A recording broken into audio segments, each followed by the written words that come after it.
নমস্কার, তনুর গল্প সম্ভারে আবারও তোমাদের স্বাগত জানাই। আজকের গল্প হলো কবিগুরু রবীন্দ্রনাথ ঠাকুরের একটি ছোট ও ভয়ের গল্প, জীবিত ও মৃত। রবীন্দ্রনাথ ঠাকুরের গল্প কে না শুনতে ভালোবাসে। যদি ভালো লাগে গল্পটি তাহলে একটা লাইক করে দিও এবং তোমাদের প্রিয়জনেদের সাথে শেয়ার করো। তাহলে চলো শুরু করি আজকের গল্প, জীবিত ও মৃত।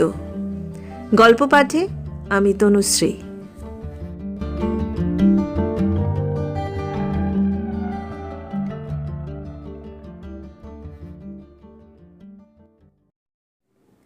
রানীহাটের জমিদার সারদা শঙ্কর বাবুদের বাড়ির বিধবা বধূটির পিতৃকুলে কেহ ছিল না।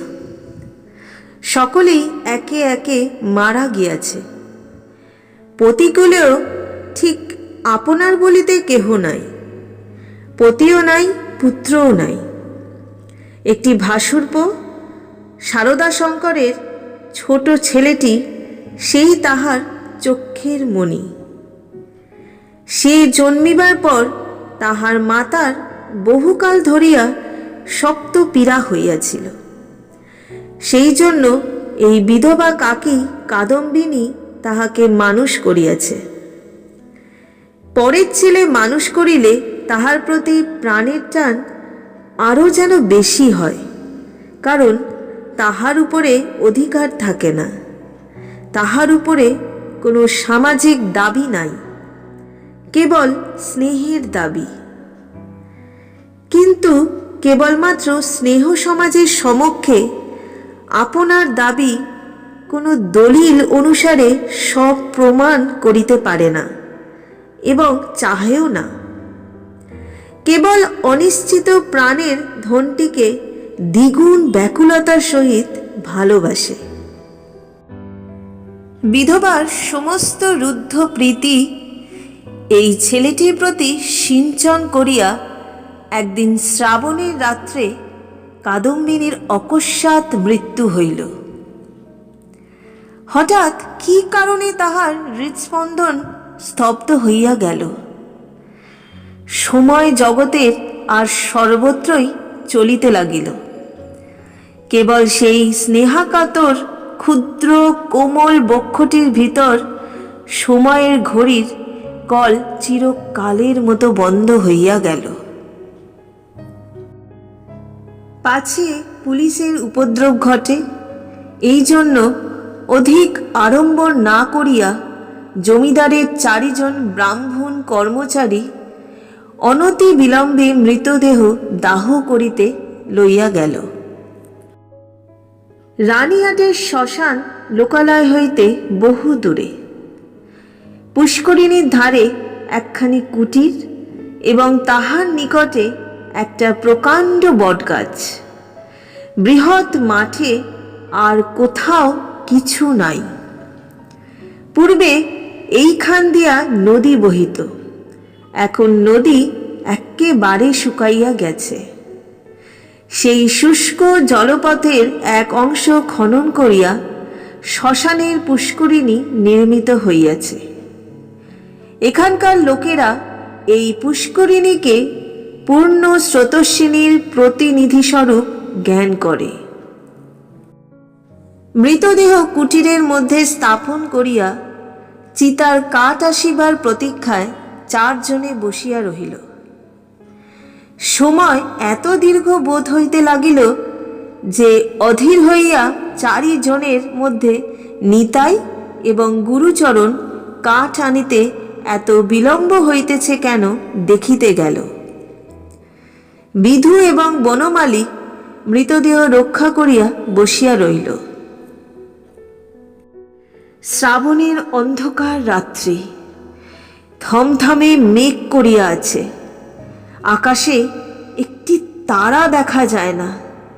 অন্ধকার ঘরে 2 জনে চুপ করিয়া বসিয়া রহিল। একজনের চাদরে দেশলাই এবং বাতি বাঁধা ছিল। বর্ষাকালের দেশলাই বহু চেষ্টাতেও জ্বলিল না। যে লণ্ঠন সঙ্গে ছিল তাহাও নিবিয়া গেছে। অনেকক্ষণ চুপ করিয়া থাকিয়া একজন কহিল, ভাইরে, এক ছিলিম তামাকের জোগাড় থাকিলে বড় সুবিধা হইত, তাড়াতাড়িতে কিছুই আনা হয় নাই।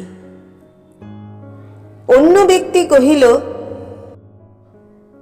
আমি চট করিয়া এক দৌড়ে সমস্ত সংগ্রহ করিয়া আনিতে পারি। বনমালীর পলায়নের অভিপ্রায় বুঝিয়া বিধু কহিল, মাইরি, আর আমি বুঝি এখানে একলা বসিয়া থাকিব? আবার কথাবার্তা বন্ধ হইয়া গেল। 5 মিনিটকে 1 ঘণ্টা বলিয়া মনে হইতে লাগিল। যাহারা কাঠ আনিতে গিয়াছিল তাহাদিগকে মনে মনে ইহারা গালি দিতে লাগিল। তাহারা যে দিব্য আরামে কোথাও বসিয়া গল্প করিতে করিতে তামাক খাইতেছে, এ সন্দেহ ক্রমশই তাহাদের মনে ঘনীভূত হইয়া উঠিতে লাগিল। কোথাও কিছু শব্দ নাই, কেবল পুষ্করিণীটির তীর হইতে অবিশ্রাম ঝিল্লি এবং ভেকের ডাক শোনা যাইতেছে। এমন সময় মনে হইল যেন খাটটা ঈষৎ নড়িল, যেন মৃতদেহ পাশ ফিরিয়া শুইল। বিধু আর বনমালী রাম নাম জপিতে জপিতে কাঁপিতে লাগিল। হঠাৎ ঘরের মধ্যে একটা দীর্ঘ নিঃশ্বাস শোনা গেল। বিধু এবং বনমালী এক মুহূর্তে ঘর হইতে লম্ফ দিয়া বাহির হইয়া গ্রামের অভিমুখে দৌড় দিল। প্রায় ক্রোশ 1.5 পথ গিয়া দেখিল তাহাদের অবশিষ্ট 2 সঙ্গী লণ্ঠন হাতে ফিরিয়া আসিতেছে। তাহারা বাস্তবিকই তামাক খাইতে গিয়াছিল, কাঠের কোনো খবর জানে না। তথাপি সংবাদ দিল, গাছ কাটিয়া কাঠ ফাড়াইতেছে, অনতিবিলম্বে রওনা হইবে। তখন বিধু এবং বনমালী কুঠিরের সমস্ত ঘটনা বর্ণনা করিল। নিতাই এবং গুরুচরণ আত্মবিশ্বাস করিয়া উড়াইয়া দিল এবং কর্তব্য ত্যাগ করিয়া আসার জন্য অপর 2 জনের প্রতি অত্যন্ত রাগ করিয়া বিস্তর ভৎসনা করিতে লাগিল। কাল বিলম্ব না করিয়া 4 জনেই শ্মশানে সেই কুঠিরে গিয়া উপস্থিত হইল। ঘরে ঢুকিয়া দেখিল মৃতদেহ নাই, শূন্য খাট পড়িয়া আছে। পরস্পর মুখ চাহিয়া রইল। যদি শ্রীগারে লইয়া গিয়া থাকে, কিন্তু আচ্ছাদন বস্ত্রটি পর্যন্ত নাই। সন্ধান করিতে করিতে বাহিরে গিয়া দেখে কুটিরের দ্বারের কাছে খানিকটা কাদা জমিয়াছিল, তাহাতে স্ত্রীলোকের সদ্য এবং ক্ষুদ্র পদচিহ্ন। শারদাশঙ্কর সহজ লোক নহেন। তাহাকে এই ভূতের গল্প বলিলে হঠাৎ যে কোনো শুভ ফল পাওয়া যাইবে এমন সম্ভাবনা নাই। তখন 4 জনের বিস্তর পরামর্শ করিয়া স্থির করিল যে দাহকার্য সমাধা হইয়াছে, এইরূপ খবর দেওয়াই ভালো। ভোরের দিকে যাহারা কাঠ লইয়া আসিল তাহারা সংবাদ পাইল, বিলম্ব দেখিয়া পূর্বেই কার্য শেষ করা হইয়াছে। কুটিরের মধ্যে কাষ্ঠ সঞ্চিত ছিল। এ সম্বন্ধে কাহারও সহজে সন্দেহ উপস্থিত হইতে পারে না, কারণ মৃতদেহ এমন কিছু বহুমূল্য সম্পত্তি নহে যে কেহ ফাঁকি দিয়া চুরি করিয়া লইয়া যাইবে।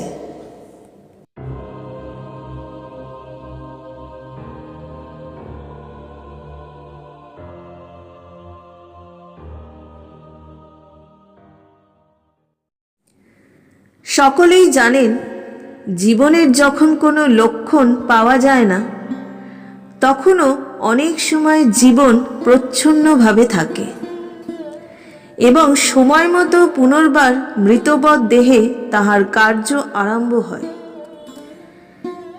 কাদম্বিনীও মরে নাই। হঠাৎ কি কারণে তাহার জীবনের ক্রিয়া বন্ধ হইয়া গিয়াছিল। যখন সে সচেতন হইয়া উঠিল, দেখিল চতুর্দিকে নিবিড় অন্ধকার। চিরাভ্যাস মতো যেখানে শয়ন করিয়া থাকে, মনে হইল এটা সে জায়গা নহে। একবার ডাকিল, দিদি। অন্ধকার ঘরে কেহ সাড়া দিল না। সবাই উঠিয়া বসিল। মনে পড়িল সেই মৃত্যুশয্যার কথা। সেই হঠাৎ বক্ষের কাছে একটি বেদনা, শ্বাসরোধের উপক্রম। তাহার বড়জা ঘরের কোণে বসিয়া একটি অগ্নিকুণ্ডের উপরে খোকার জন্য দুধ গরম করিতেছে। কাদম্বিনী আর দাঁড়াইতে না পারিয়া বিছানার উপর আছাড় খাইয়া পড়িল। রুদ্ধ কণ্ঠে কহিল, দিদি, একবার খোকাকে আনিয়া দাও, আমার প্রাণ কেমন করিতেছে। তাহার পর সমস্ত কালো হইয়া আসিল, যেন একটি লেখা খাতার উপরে দোয়াত শুদ্ধ কালি গড়াইয়া পড়িল। কাদম্বিনীর সমস্ত স্মৃতি এবং চেতনা, বিশ্বগ্রন্থের সমস্ত অক্ষর এক মুহূর্তে একাকার হইয়া গেল। খোকা তাহাকে একবার শেষবারের মতো তাহার সেই সুমিষ্ট ভালোবাসার স্বরে কাকিমা বলিয়া ডাকিয়াছিল কিনা, তাহার অনন্ত অজ্ঞাত মরণযাত্রার পথে চিরপরিচিত পৃথিবী হইতে এই শেষ স্নেহ পাথেয়টুকু সংগ্রহ করিয়া আনিয়াছিল কিনা, বিধবার তাহাও মনে পড়ে না। প্রথমে মনে হইল যমালয় বুঝি এইরূপ চির নির্জন এবং চিরান্ধকার। সেখানে কিছু দেখিবার নাই, শুনিবার নাই, কাজ করিবার নাই, কেবল চিরকাল এইরূপ জাগিয়া উঠিয়া বসিয়া থাকিতে হইবে।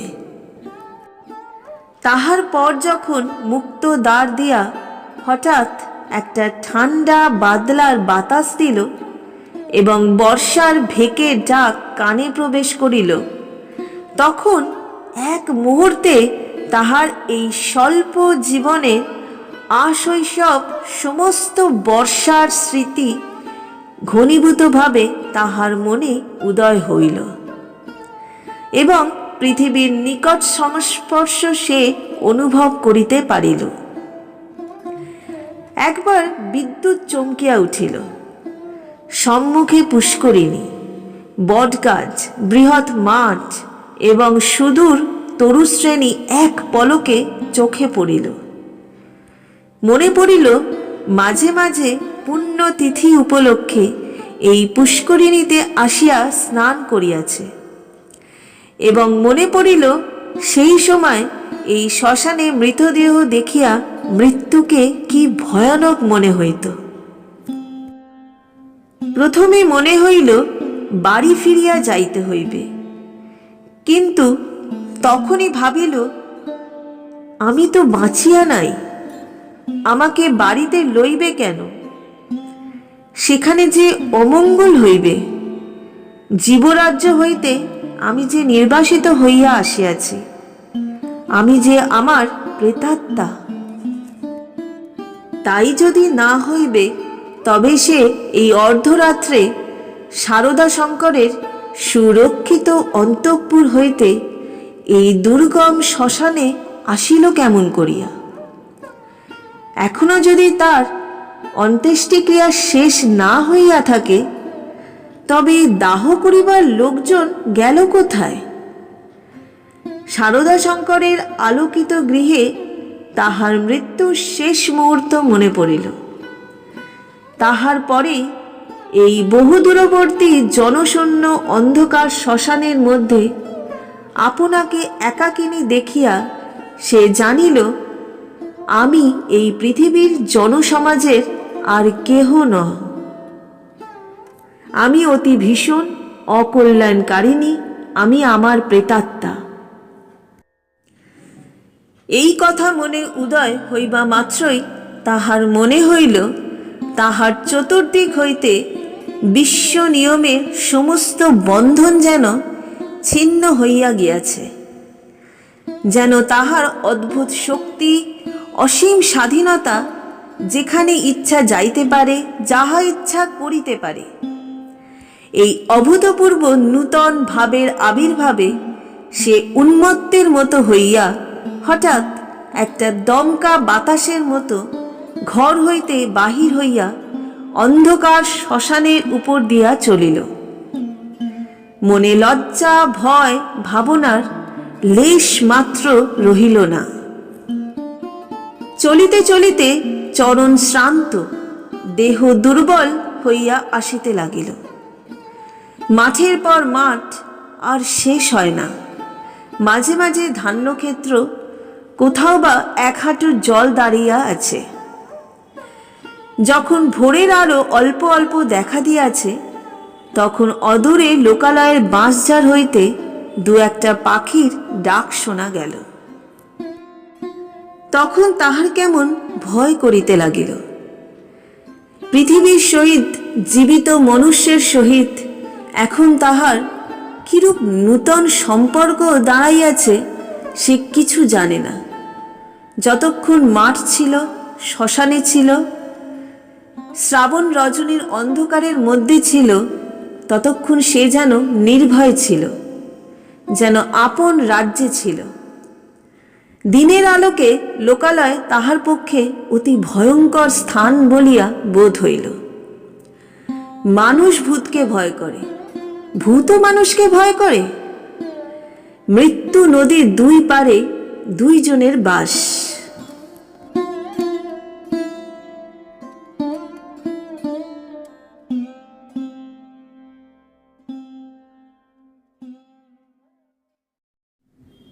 কাপড়ে কাদা মাখিয়া অদ্ভুত ভাবের বশে ও রাত্রি জাগরণে পাগলের মতো হইয়া কাদম্বিনীর যেরূপ চেহারা হইয়াছিল, তাহাতে মানুষ তাহাকে দেখিয়া ভয় পাইতে পারিত, এবং ছেলেরা বোধহয় দূরে পালাইয়া গিয়া তাহাকে ঢেলা মারিত। সৌভাগ্যক্রমে একটি পথিক ভদ্রলোক তাহাকে সর্বপ্রথমে এই অবস্থায় দেখিতে পায়। সে আসিয়া কহিল, মা, তোমাকে ভদ্রকুলবধূ বলিয়া বোধ হইতেছে। তুমি এ অবস্থায় একলা পথে কোথায় চলিয়াছ? কাদম্বিনী প্রথমে কোনো উত্তর না দিয়া তাকাইয়া রইল। হঠাৎ কিছুই ভাবিয়া পাইল না। সে যে সংসারের মধ্যে আছে, তাহাকে যে ভদ্রকুলবধূর মতো দেখাইতেছে, গ্রামের পথে পথিক তাহাকে যে প্রশ্ন জিজ্ঞাসা করিতেছে, এ সমস্তই তাহার কাছে অভাবনীয় বলিয়া বোধ হইল। পথিক তাহাকে পুনশ্চ কহিল, চলো মা, আমি তোমাকে ঘরে পৌঁছাইয়া দিই। তোমার বাড়ি কোথায় আমাকে বলো। কাদম্বিনী চিন্তা করিতে লাগিল। শ্বশুরবাড়ি ফিরিবার কথা মনে স্থান দেয়া যায় না, বাপের বাড়ি তো নাই। তখন ছেলেবেলার সইকে মনে পড়িল। সই যোগমায়ার সহিত যদিও ছেলেবেলা হইতেই বিচ্ছেদ, তথাপি মাঝে মাঝে চিঠিপত্র চলে। এক এক সময় রীতিমতো ভালোবাসার লড়াই চলিতে থাকে। কাদম্বিনী জানাইতে চাহে ভালোবাসা তাহার দিকেই প্রবল। যোগমায়া জানাইতে চাহে কাদম্বিনী তাহার ভালোবাসার যথোপযুক্ত প্রতিদান দেয় না। কোনো সুযোগে একবার উভয় মিলন হইতে পারিলে যে একদণ্ড কেহ কাহাকে চোখের আড়াল করিতে পারিবে না, এ বিষয়ে কোনো পক্ষেরই কোনো সন্দেহ ছিল না। কাদম্বিনী ভদ্রলোকটিকে কহিল, নিশিন্দাপুরে শ্রীপতিচরণ বাবুর বাড়ি যাইব। পথিক কলকাতায় যাইতেছিলেন। নিশিন্দাপুর যদিও নিকটবর্তী নহে, তথাপি তাহার গম্য পথেই পড়ে। তিনি স্বয়ং বন্দোবস্ত করিয়া কাদম্বিনীকে শ্রীপতিচরণ বাবুর বাড়ি পৌঁছাইয়া দিলেন। দুই সইয়ে মিলন হইল। প্রথমে চিনিতে একটু বিলম্ব হইয়াছিল, তারপরে বাল্য সাদৃশ্য উভয়ের চক্ষে ক্রমশই পরিস্ফুট হইয়া উঠিল। যোগমায়া কহিল, ও মা, আমার কি ভাগ্য! তোমার যে দর্শন পাইব এমন তো আমার মনেই ছিল না। কিন্তু ভাই, তুমি কি করিয়া আসিলে? তোমার শ্বশুরবাড়ির লোকেরা যে তোমাকে ছাড়িয়া দিল। কাদম্বিনী চুপ করিয়া রহিল। অবশেষে কহিল, ভাই, শ্বশুরবাড়ির কথা আমাকে জিজ্ঞাসা করিও না। আমাকে দাসীর মতো বাড়ির এক প্রান্তে স্থান দিও, আমি তোমাদের কাজ করিয়া দিব। যোগমায়া কহিল, ও মা, সে কি কথা? দাসীর মতো থাকিবে কেন? তুমি আমার সই, তুমি আমার। এমন সময় শ্রীপতি ঘরে প্রবেশ করিল। কাদম্বিনী খানিকক্ষণ তাহার মুখের দিকে তাকাইয়া ধীরে ধীরে ঘর হইতে বাহির হইয়া গেল। মাথায় কাপড় দেয়া বা কোনরূপ সংকোচ বা সম্ভ্রমের লক্ষণ দেখা গেল না। পাছে তাহার সইয়ের বিরুদ্ধে শ্রীপতি কিছু মনে করে, এজন্য ব্যস্ত হইয়া যোগমায়া নানা রূপে তাহাকে বুঝাইতে আরম্ভ করিল। কিন্তু এতই অল্প বুঝাইতে হইল এবং শ্রীপতি এত সহজে যোগমায়ার সমস্ত প্রস্তাবে অনুমোদন করিল যে যোগমায়া মনে মনে বিশেষ সন্তুষ্ট হইল না। কাদম্বিনী সইয়ের বাড়িতে আসিল, কিন্তু সইয়ের সঙ্গে মিশিতে পারিল না। মাঝে মৃত্যুর ব্যবধান। আত্মসম্বন্ধে সর্বদা একটা সন্দেহ এবং চেতনা থাকিলে পরের সঙ্গে মেলা যায় না। কাদম্বিনী যোগমায়ার মুখের দিকে চায় এবং কি যেন ভাবে। মনে করে স্বামী এবং ঘরকন্যা লইয়া ও যেন বহু দূরে আর এক জগতে আছে। স্নেহ, মমতা এবং সমস্ত কর্তব্য লইয়া ও যেন পৃথিবীর লোক, আর আমি যেন শূন্য ছায়া। ও যেন অস্তিত্বের দেশে, আর আমি যেন অন্তরের মধ্যে। যোগমায়ারও কেমন কেমন লাগিল, কিছুই বুঝিতে পারিল না। স্ত্রীলোক রহস্য সহ্য করিতে পারে না, কারণ অনিশ্চিতকে লইয়া কবিত্ব করা যায়, বীরত্ব করা যায়, পাণ্ডিত্য করা যায়, কিন্তু ঘরকন্যা করা যায় না। এই জন্য স্ত্রীলোক যেটা বুঝিতে পারে না, হয় সেটার অস্তিত্ব বিলোপ করিয়া তাহার সহিত কোনো সম্পর্ক রাখে না, নয় তাহাকে সহস্তে নূতন মূর্তি দিয়া নিজের ব্যবহারযোগ্য একটি সামগ্রী গড়িয়া তোলে। যদি দুইয়ের কোনোটাই না পারে, তবে তাহার উপর ভারী রাগ করিতে থাকে। কাদম্বিনী যতই দুর্বোধ হইয়া উঠিল, যোগমায়া তাহার উপর ততই রাগ করিতে লাগিল। ভাবিল, এ কি উপদ্রব স্কন্ধের উপর চাপিল। আবার আর এক বিপদ, কাদম্বিনীর আপনাকে আপনি ভয় করে।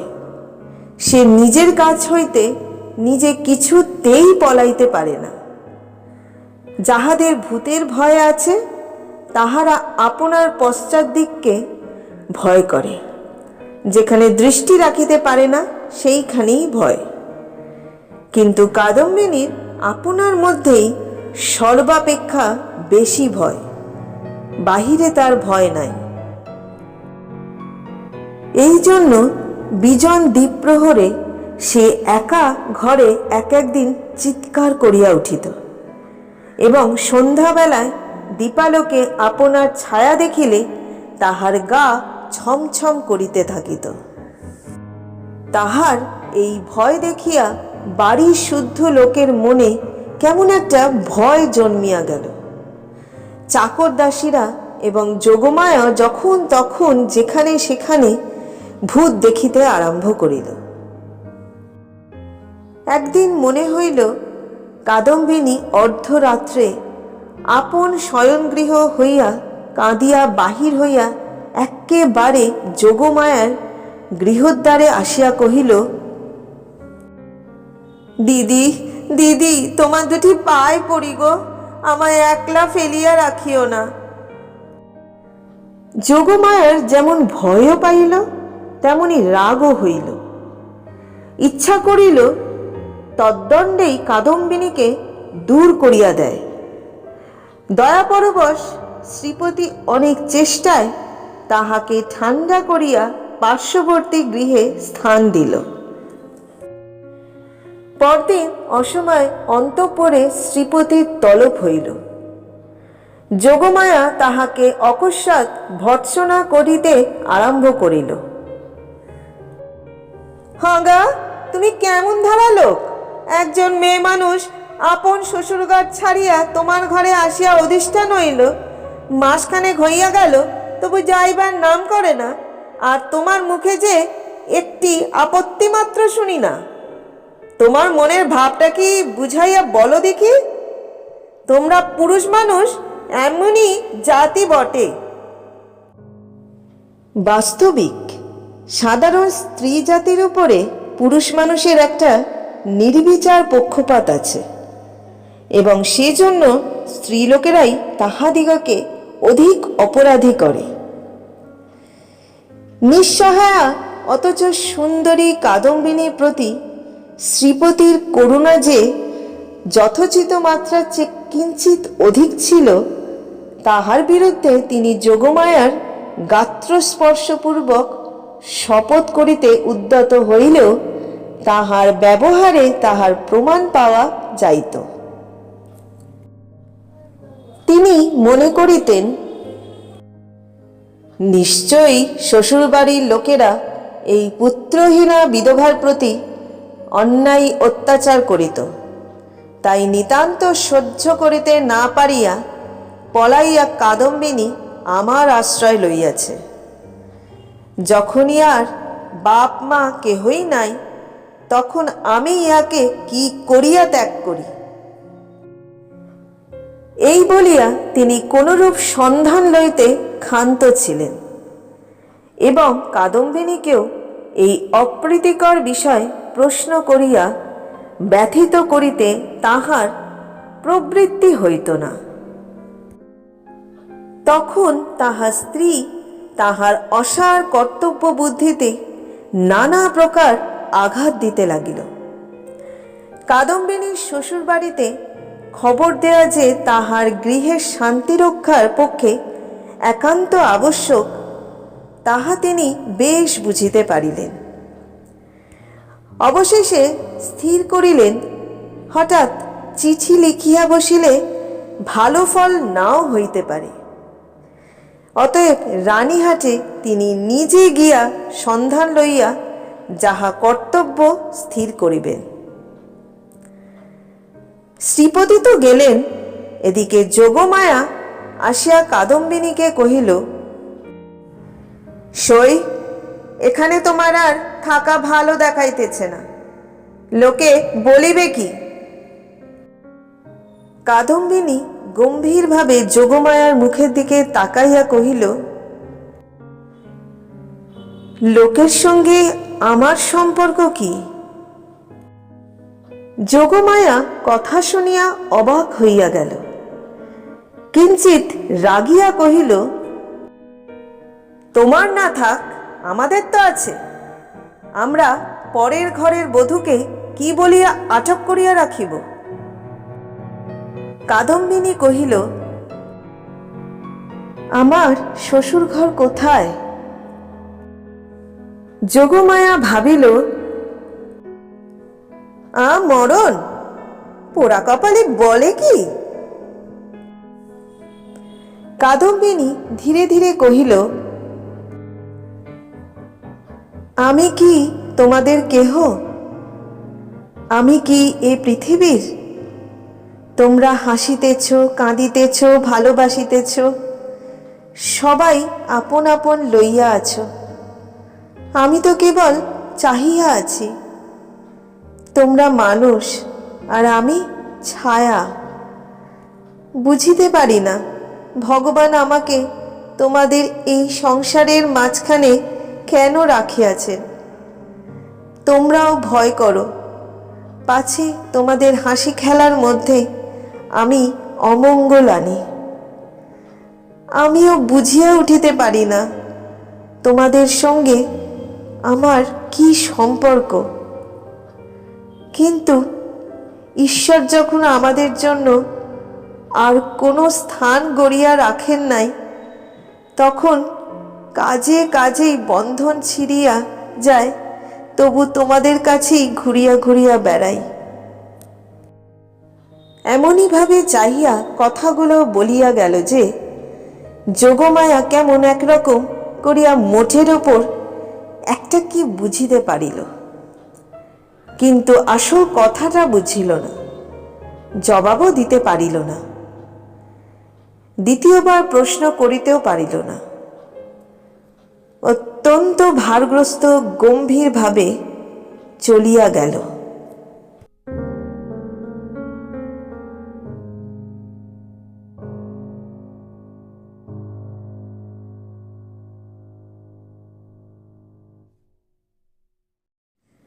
রাত্রি প্রায় যখন 10টা, তখন শ্রীপতি রানীহাট হইতে ফিরিয়া আসিলেন। মুষলধারে বৃষ্টিতে পৃথিবী ভাসিয়া যাইতেছে। ক্রমাগতই তাহার ঝরঝর শব্দে মনে হইতেছে বৃষ্টির শেষ নাই, আজ রাত্রিরও শেষ নাই। যোগমায়া জিজ্ঞেস করিলেন, কি হইল? শ্রীপতি কহিলেন, সে অনেক কথা, পরে হইবে বলিয়া কাপড় ছাড়িয়া আহার করিলেন এবং তামাক খাইয়া শুইতে গেলেন। ভাবটা অত্যন্ত চিন্তিত। যোগমায়া অনেকক্ষণ কৌতূহল দমন করিয়াছিলেন। শয্যায় প্রবেশ করিয়াই জিজ্ঞাসা করিলেন, হ্যাঁ গা, কি শুনিলে বলো? শ্রীপতি কহিলেন, নিশ্চয় তুমি একটা ভুল করিয়াছ। শুনিবা মাত্র যোগমায়া মনে মনে ঈষৎ রাগ করিলেন। ভুল মেয়েরা কখনোই করে না, যদি বা করে কোনো সুবুদ্ধি পুরুষের সেটা উল্লেখ করা কর্তব্য হয় না। নিজের ঘাড় পাতিয়া লওয়াই সুযুক্তি। যোগমায়া কিঞ্চিত উষ্ণভাবে কহিলেন, কিরকম শুনি? শ্রীপতি কহিলেন, যে স্ত্রীলোকটিকে তোমার ঘরে স্থান দিয়াছ, সে তোমার সই কাদম্বিনী নহে। এমনতর কথা শুনিলে সহজেই রাগ হইতে পারে, বিশেষত নিজের স্বামীর মুখে শুনিলে তো কথাই নাই। যোগমায়া কহিলেন, আমার সইকে আমি চিনি না, তোমার কাছ হইতে চিনিয়া লইতে হইবে? কি কথা শ্রী! এ স্থলে কথা শ্রী লইয়া কোনো রূপ তর্ক হইতেছে না, প্রমাণ দেখিতে হইবে। যোগমায়ার সই কাদম্বিনী যে মারা গিয়াছে তাহাতে কোনো সন্দেহ নাই। যোগমায়া কহিলেন, ওই শোনো, তুমি নিশ্চয়ই একটা গোল পাকাইয়া আসিয়াছ। কোথায় যাইতে কোথায় গিয়াছ, কি শুনিতে কি শুনিয়াছ তাহার ঠিক নাই। তোমাকে নিজে যাইতে কে বলিল? একখানা চিঠি লিখিয়া দিলেই সমস্ত পরিষ্কার হইত। নিজের কর্মপটুতার প্রতি স্ত্রীর এইরূপ বিশ্বাসের অভাবে শ্রীপতি অত্যন্ত ক্ষুণ্ণ হইয়া বিস্তারিতভাবে সমস্ত প্রমাণ প্রয়োগ করিতে লাগিলেন, কিন্তু কোনো ফল হইল না। উভয় পক্ষে হাঁ না করিতে করিতে রাত্রি দ্বিপ্রহর হইয়া গেল। যদিও কাদম্বিনীকে এই দণ্ডে গৃহ হইতে বহিষ্কৃত করিয়া দেওয়া সম্বন্ধে স্বামী স্ত্রী কাহারও মতভেদ ছিল না, কারণ শ্রীপতির বিশ্বাস তাহার অতিথি ছদ্ম পরিচয়ে তাহার স্ত্রীকে এত দিন প্রতারণা করিয়াছে, এবং যোগমায়ের বিশ্বাস সে কুলত্যাগিনী। তথাপি উপস্থিত তর্কটা সম্বন্ধে উভয়ের কেহই হার মানিতে চাহেন না। উভয় কণ্ঠস্বর ক্রমেই উচ্চ হইয়া উঠিতে লাগিল। ভুলিয়া গেলেন পাশের ঘরেই কাদম্বিনী শুইয়া আছে। একজন বলেন, ভালো বিপদেই পড়া গেল, আমি নিজের কানে শুনিয়া আসিলাম। আরেকজন দৃঢ়স্বরে বলেন, সে কথা বলিলে মানিব কেন, আমি নিজের চক্ষে দেখিতেছি। অবশেষে যোগমায়া জিজ্ঞাসা করিলেন, আচ্ছা, কাদম্বিনী কবে মরিল বলো দেখি? ভাবিলেন কাদম্বিনীর কোনো একটা চিঠির তারিখের সহিত অনৈক্য বাহির করিয়া শ্রীপতির ভ্রম সব প্রমাণ করিয়া দেবেন। শ্রীপতি যে তারিখের কথা বলিলেন, উভয় হিসাব করিয়া দেখিলেন যেদিন সন্ধ্যাবেলায় কাদম্বিনী তাহাদের বাড়িতে আসে সে তারিখ ঠিক তাহার পূর্বের দিনেই পড়ে। শুনিবা মাত্র যোগমায়ের বুকটা হঠাৎ কাঁপিয়া উঠিল। শ্রীপতিরও কেমন একরকম বোধ হইতে লাগিল। এমন সময় তাহাদের ঘরের দ্বার খুলিয়া গেল। একটা বাদলার বাতাস আসিয়া প্রদীপটা ফস করিয়া নিবিয়া গেল। বাহিরের অন্ধকার প্রবেশ করিয়া এক মুহূর্তে সমস্ত ঘরটা আগাগোড়া ভরিয়া গেল। কাদম্বিনী একেবারে ঘরের ভিতরে আসিয়া দাঁড়াইল। তখন রাত্রি 2:30 প্রহর হইয়া গিয়াছে। বাহিরে অবিশ্রাম বৃষ্টি পড়িতেছে। কাদম্বিনী কহিল, সই, আমি তোমার সেই কাদম্বিনী, কিন্তু এখন আমি আর বাঁচিয়া নাই, আমি মরিয়া আছি। যোগমায়া ভয় চিৎকার করিয়া উঠিলেন। শ্রীপতির বাক্স্ফূর্তি হইল না। কিন্তু আমি মরিয়াছি ছাড়া তোমাদের কাছে আর কি অপরাধ করিয়াছি? আমার যদি ইহলোকেও স্থান নাই, পরলোকেও স্থান নাই। ওগো, আমি তবে কোথায় যাইব? তীব্র কণ্ঠে চিৎকার করিয়া যেন এই গভীর বর্ষা নিশীতে সুপ্ত বিধাতাকে জাগ্রত করিয়া জিজ্ঞাসা করিল, ওগো, আমি তবে কোথায় যাইব? এই বলিয়া মূর্ছিত দম্পতিকে অন্ধকার ঘরে ফেলিয়া বিশ্ব জগতে কাদম্বিনী আপনার স্থান খুঁজিতে গেল।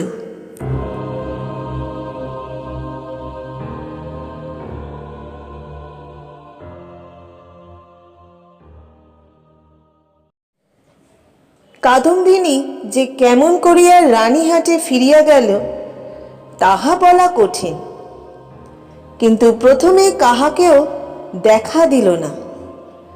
সমস্ত দিন অনাহারে একটা ভাঙা পোড়ো মন্দিরে যাপন করিল।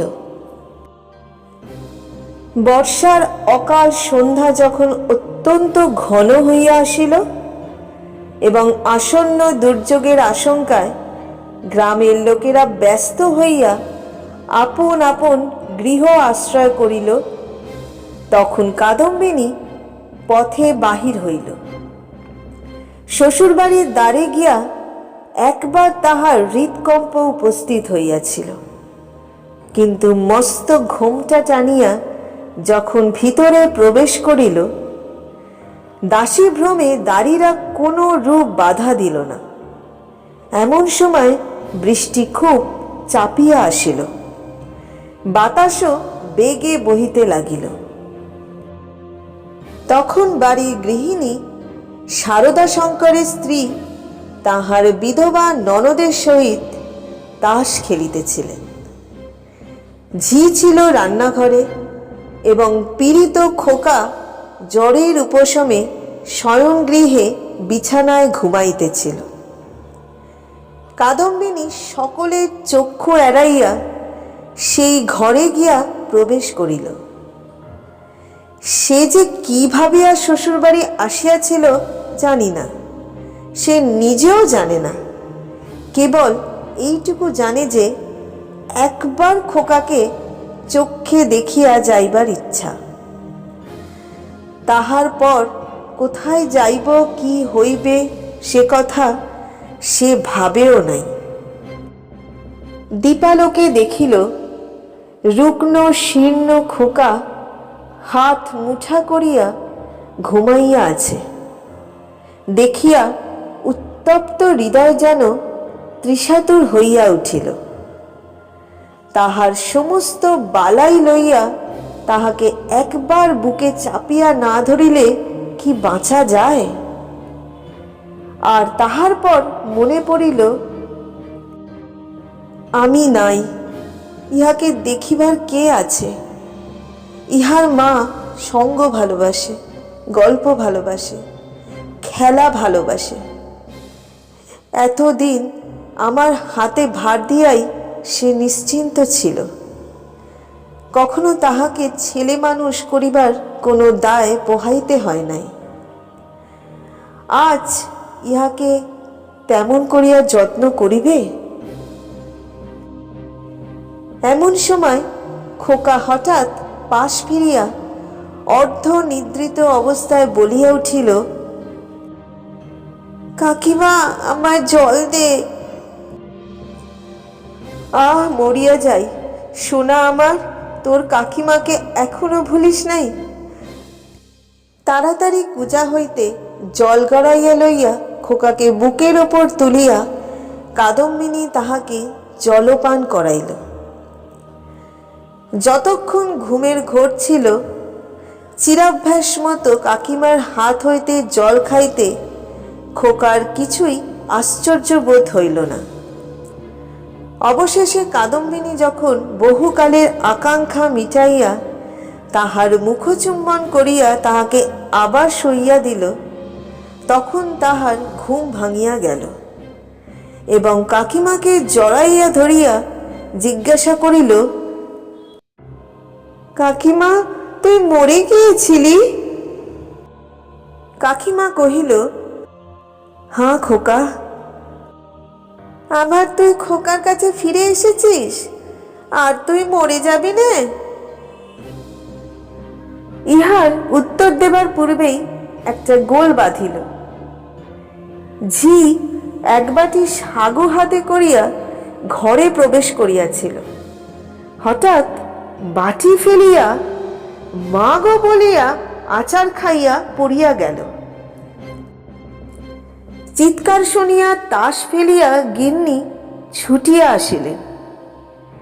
ঘরে ঢুকিতেই তিনি একেবারে কাঠের মতো হইয়া গেলেন, পলাইতেও পারিলেন না, মুখ দিয়া একটি কথাও সরিল না। এই সকল ব্যাপার দেখিয়া খোকারও মনে ভয়ের সঞ্চার হইয়া উঠিল। সে কাঁদিয়া বলিয়া উঠিল, কাকিমা তুই যা। কাদম্বিনী অনেক দিন পরে আজ অনুভব করিয়াছে যে সে মরে নাই। সেই পুরাতন ঘরদ্বার, সেই সমস্ত, সেই খোকা, সেই স্নেহ তার পক্ষে সমান জীবন্তভাবেই আছে।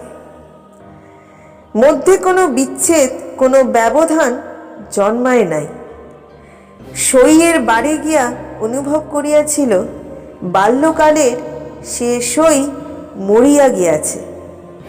খোকার ঘরে আসিয়া বুঝিতে পারিল খোকার কাকিমা তো এক তিলও মরে নাই। ব্যাকুলভাবে কহিল, দিদি, তোমরা আমাকে দেখিয়া কেন ভয় পাইতেছ? এই দেখো, আমি তোমাদের সেই তেমনই আছি। গিন্নি আর দাঁড়াইয়া থাকিতে পারিলেন না, মূর্ছিত হইয়া পড়িয়া গেলেন।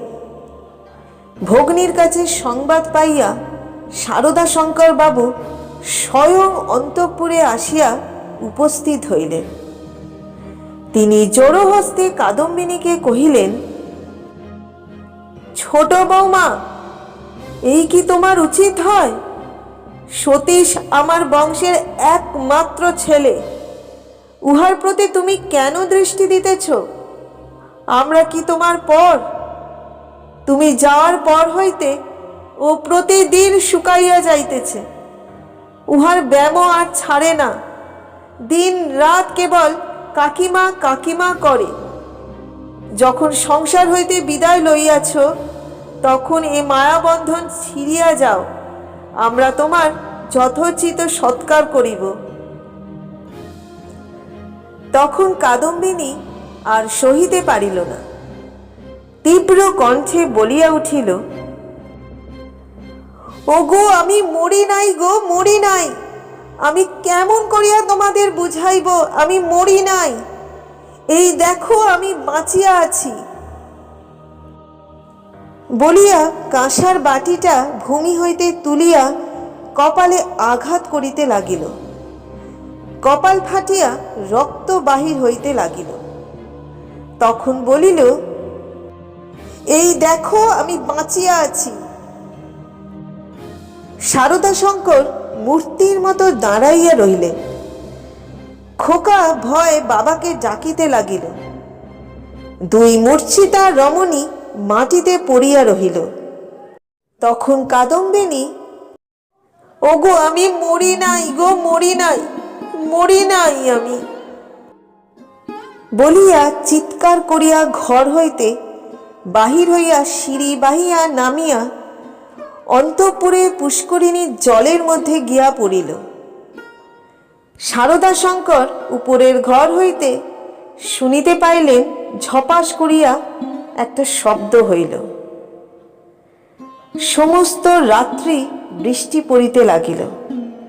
তাহার পরদিন সকালেও বৃষ্টি পড়িতেছে, মধ্যাহ্নেও বৃষ্টির বিরাম নাই।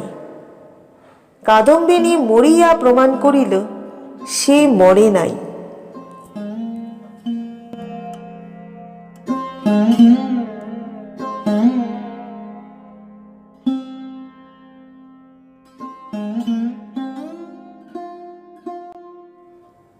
এতক্ষণ তোমরা শুনছিলে রবীন্দ্রনাথ ঠাকুরের একটি ছোট এবং সুন্দর গল্প, জীবিত ও মৃত।